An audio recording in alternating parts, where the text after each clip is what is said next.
historia, más siglo XX, menos Edad Media, pero no se cuestiona el modelo fundacional del currículum enciclopedista humanista. Esta sería como la segunda pata. La primera, la escuela primaria con el 1420, la segunda, el secundario con el bachillerato humanista enciclopedista, y la tercera, la universidad con la reforma del 18. ¿Sí? La cuarta pata, en menor medida, es la formación docente con el normalismo. ¿Sí? Si volvemos, esta posición dice, si volviéramos a una escuela primaria donde rija el 1420, una escuela secundaria donde rija el currículum humanista enciclopedista, una universidad donde rija la reforma del 18 y una formación docente, esto es menor valor, donde rija el normalismo, la crisis se soluciona. El modelo ya está, por eso planteo esta lectura va a decir que la crisis es coyuntural, no es estructural. No es que el modelo es malo, es que está funcionando mal. Debemos volver a aquel modelo fundacional. No tengo mucho más que agregar de esta línea, porque verán que es bastante repetitiva, ¿no? Es nostálgica en algún lado, ¿no? Imagina que no hay mejor futuro que el pasado. No puede, tal vez, no puede, está un poco limitada a pensar nuevos horizontes, a pensar nuevos futuros, ¿no? Plantea la idea de la vuelta a modelos canónicos. Por supuesto, esto ha sido muy importante, tiene muchas líneas, pero esta idea de no poder comprender la crisis en clave estructural, no poder imaginar nuevas posiciones, sino simplemente limitarlo a la modernización. A la segunda posición, y trato de ir más o menos rápido, ustedes disculparán, no me cueste rápido, pero ustedes me ayudan, tengo estímulo, así que háganse cargo.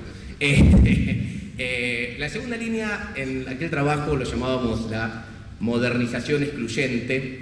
Hoy en realidad la categoría no me gusta, la voy a seguir usando, habría que revisarla. Pero estamos planteando una línea política pedagógica que sí va a creer que la crisis es estructural y no coyuntural. Esto es que va a plantear que para bien o para mal el sistema fundacional se agotó. No da respuestas no porque está funcionando mal, sino porque no puede, porque se ha agotado este modelo fundacional. Va a proponer entonces posiciones de realmente cambio, reforma, renovación, digamos, va a intentar modernizar en clave de renovar, de cambiar, de fundar otra cuestión, pero la llamo excluyente, porque la característica principal de esta posición político-pedagógica va a ser, esto es complicado de explicar, pero creo que es bien rico. Una de las características del modelo fundacional, y esto creo que también se deducía del trabajo de Silvia, es que la distribución de capital simbólico, de capital cultural que el sistema educativo hizo en la Argentina fue una distribución mucho más equitativa y democrática que la distribución de capital económico que sea el sistema productivo. ¿Se entiende?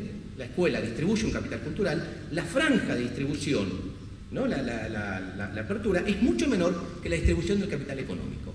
Digamos, o sea, la escuela fue mucho más democrática que el sistema productivo y por eso la escuela fue una forma de ascenso social, porque mediante la obtención de capital simbólico en el sistema educativo, que era más fácil, se podía compensar la falta de acceso a capital económico, ¿no? Uno de los bases de la escuela pública fue esta idea de poder garantizar, mediante la distribución de capital simbólico, en forma más democrática, ¿no? la igualdad social, la justicia social, digamos, la igualación de los sectores sociales.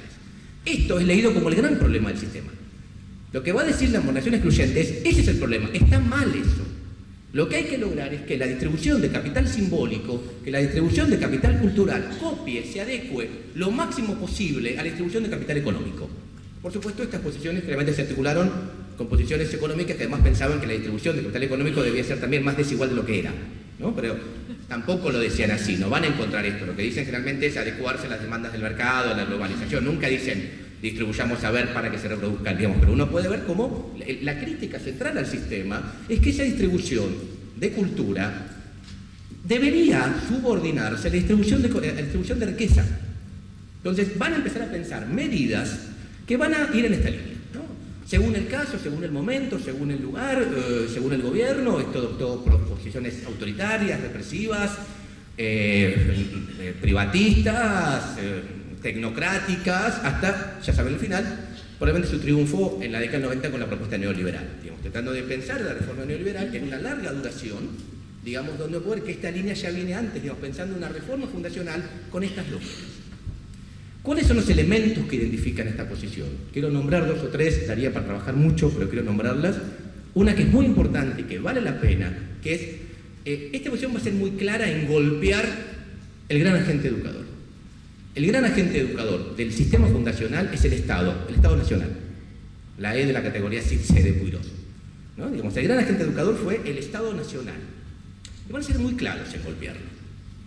¿Sí? Uno puede ver, por un lado, cómo a partir de los 60 La determinación de las políticas educativas va a empezar como a fugar del Estado Nacional en manos de los organismos gubernamentales, y cada vez más los organismos en el plano de la Guerra Fría van a tener más poder, ¿no? Probablemente en los 60 y 70 van a ser organismos más de corte cultural, como la UNESCO o la UNICEF, que van a actuar sobre lugares concretos, el proyecto de Meta, el mejoramiento de la enseñanza de las ciencias, el famoso manual de la UNESCO, el salvar el templo de Buzimbel en Egipto.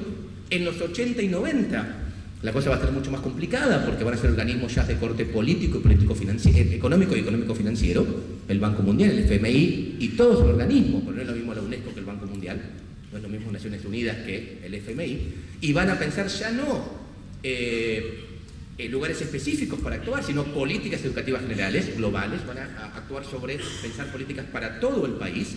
Y tal vez hoy estamos viviendo, esta es una hipótesis a pensar, la tercera llegada de los organismos más específicos, con otro tipo de organismos, los comerciales y los de evaluación de calidad. Digamos, hoy pareciera que el lugar, ¿no?, que ocupaba el Banco Mundial en los 90 lo quiere ocupar la OMC. Por suerte, la Ley Nacional de Educación establece que Argentina no puede firmar convenios, pero hay una idea de una mercantilización de la educación. Digamos, claramente Argentina ha sido muy clara en esto, ¿no?, pero no puede ver como fenómeno que avanza. Y el segundo elemento es, creo que la evaluación de calidad. Los problemas de PISA, ¿no?, como esta idea de la evaluación, me animo a pensar provocativamente a PISA como los nuevos organismos internacionales de control de los sistemas educativos. Hagan lo que quieran, sean autónomos, pero la evaluación la pongo yo y tienen que someterse, ¿no? Uno puede ver cómo hay yo me animaría a plantear una tercera generación de organismos, ¿me entienden? Ya no culturales, ya no político-financieros, sino de esta línea de calidad y comercio, PISA y la OMC. Las políticas educativas entonces fugan del Estado Nacional a los organismos en distintos momentos, en distintas décadas. Y de brindar el servicio también van a aparecer dos agentes que no son viejos, pero que se fortalecen. Por un lado, los estados provinciales, mediante transferencia o crecimiento vegetativo, uno puede ver cómo del 55 en adelante empiezan a crecer los sistemas educativos provinciales. Los datos nos dan que en la década del 60 casi no había escuela media y formación superior en manos de las provincias, salvo en algunas provincias, pero que en realidad la mayoría de la formación docente y la escuela media estaba en manos de la nación, y de los 60 en adelante, por crecimiento o por transferencias, se fortalecen los sistemas educativos provinciales, digamos, con todo lo que tiene este bueno de federalismo y todos los límites que tienen la formación de unidad nacional, de recursos y demás, y por supuesto el espacio privado, como la educación privada también crece en estas décadas. Digo, si yo tengo un escenario que en el 55 tengo un sistema educativo donde gran agente educador es el Estado Nacional, que no solo piensa las políticas, sino que además las implementa, para la década del 90 ya voy a tener esto muy fragmentado, la decisión de las políticas fugadas en buena parte a los organismos y la administración del sistema concreto en manos de particulares y de privados, de gestión privada, podemos ver su término correcto, y de las provincias. ¿Ven? Hay un cambio fuerte en el Estado Nacional. Un segundo elemento, para avanzar y no robar mucho más tiempo, va a tener que ver con las prácticas represivas, que es lo que trabajamos específicamente en la dictadura, ¿no?, y diferencio represión de autoritario, como la idea del modelo represivo, de las prácticas represivas, de la concepción sobre represión que van a tener, obviamente en las dictaduras, y lamentablemente no puedo llegar a leerlos hoy en algunos casos concretos provinciales. Esta idea, muy rápido lo digo, muy rápido, el modelo represivo va a ser un supuesto básico, ¿no?, que es, para el modelo represivo, la idea es así: todo lo social es político, todo lo político es subversivo, todo lo subversivo se reprime, ¿no? Hay una cadena que se arma en esta línea. Entonces, bueno, todo hecho social, todo hecho educativo, por ser social, cae en la cadena, sujetos obligados a tener que ir demostrando que en realidad no son, ¿no? O sea, el modelo represivo invierte el Estado de Derecho.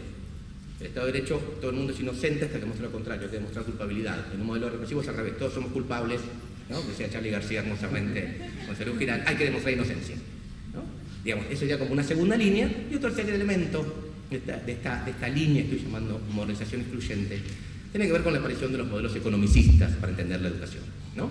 El desarrollismo en los 70, el neoliberalismo 80 y 90, esta idea de la evaluación de calidad ya de los 90, estos organismos, y más en los 2000, la aparición de toda una renovación que se traduce en el aula, no se copia, pero se traduce, se articula en el aula, con una renovación didáctica de la mano del neoconductismo americano, ¿no? La llegada de toda la taxonomía de Bloom, la llegada de todos los pedagogos norteamericanos, como pasamos en Argentina de leer pedagogos alemanes e italianos, sobre todo franceses, previamente al americanos, Hilda Tauber, Bloom, Mager, Garnier. Yo me formé como maestro en los 80 y estudié todo eso. Aún hoy sé la taxonomía de Bloom de memoria, estudiada para probar planeamiento, conducción y evaluación del aprendizaje. No se rían que se nota la edad, no se rían que se nota la edad lo que se están riendo.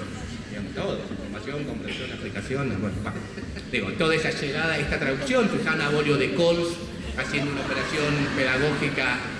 Los que se ríen se nota la edad, hagan de cuenta que no saben de qué estoy hablando, digamos, en serio. Mi mamá me contaba, yo tuve una profesora que ya se jubiló que me dijo una vez, Susana Bolio de Cols, que hace la traducción, digamos, a la cultura argentina, y cuando digo traducción no lo digo solo en términos lingüísticos, sino en términos culturales, ¿no? Este modelo neoconductista americano traducido a la escuela argentina, la planificación en parrilla, objetivos, actividades, evaluación, etcétera, digamos, toda una poder como eso se traduce en un aula, fuertemente piensa en un aula organizada, un quehacer docente muy distinto, y están poniendo momentos. La tercera línea, solo para plantearla, es lo que llamamos la modernización incluyente. Esta tercera posición también vemos que hace un diagnóstico de que la crisis del sistema también es estructural, que es necesario fundar el sistema, hacer cambios estructurales en el sistema. Pero la llamamos incluyente. Insisto que son categorías que usamos hace unos años y hoy no me convencen. Porque si yo planteaba que el excluyente lo que se proponía era cómo subordinar la distribución de capital cultural a la distribución de capital económico, esta línea lo que se propone es cómo modificar el sistema para que la distribución del capital simbólico redunde en una distribución más justa del capital económico. Si están pensando acá cómo la educación, qué es lo que hay que hacer en la educación para que esto revierta socialmente en una distribución más justa del capital económico. O sea, no subordinar la distribución de capital cultural a la distribución de capital económico, sino ver cómo la distribución de capital cultural, ¿sí?, puede redundar en una mejor, en una más democrática, en una más justa distribución del capital económico. También podemos hablar un montón, solo plantear algunas líneas. Esto uno puede ver cómo, por ejemplo, para esta línea aparece la idea de fortalecer niveles educativos hasta entonces olvidados y menores, por ejemplo, el nivel inicial, por ejemplo, la educación de adultos o la educación artística, como uno puede ver que esta línea va a decir, bueno, estos espacios del sistema hasta entonces olvidados, ahora son tanto o más importantes. Estoy pensando claramente en una pedagoga que quiero citar, colega también, que ubicaría esta línea, que es Eva San Martín de Duprat, ¿no? Toda la lucha de Eva San Martín de Duprat por establecer, ¿no?, el nivel inicial como un nivel parte del sistema, tiene que ver con esto, con, ¿no?, la máxima de Eva era educación para todos y desde la cuna. Y acá se peleaba con el canon, ¿no? Porque cuando el canon decía educación para todos, lo pensaba desde nivel primario. Cuando ella decía desde la cuna, decía, no, paren que hay algo previo. Las prácticas en los 70 de educación de adultos, uno puede ver cómo se empiezan a privilegiar niveles educativos, ¿sí? Actualmente lo que uno puede ver con la pedagogía social, con las políticas sobre educación de chicos en contextos de encierro, etc. Yo me digo con una misma línea. Estos espacios que eran menores para el modelo clásico ocupan un lugar principal. Recuperar, ¿me entienden? Niveles y prácticas que estaban en el modelo canónico eran menores. Son tanto o más importantes, la educación rural, etc.